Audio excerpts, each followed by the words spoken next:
Opisyal lang nagtapos ang kampanya ni Filipina tennis ace Alex Ayala sa Abu Dhabi Open matapos ang kanyang semifinal exit sa doubles event itong Biyernes.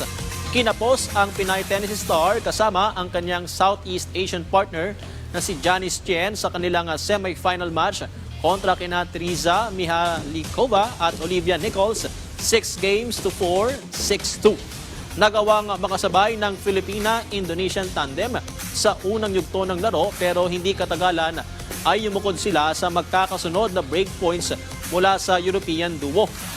Pagpasok ng second set, nakapagtayo ng isang 3-0 advantage ang paiding ni Mihalikova at Nichols na tuluyang nagdikta ng laban.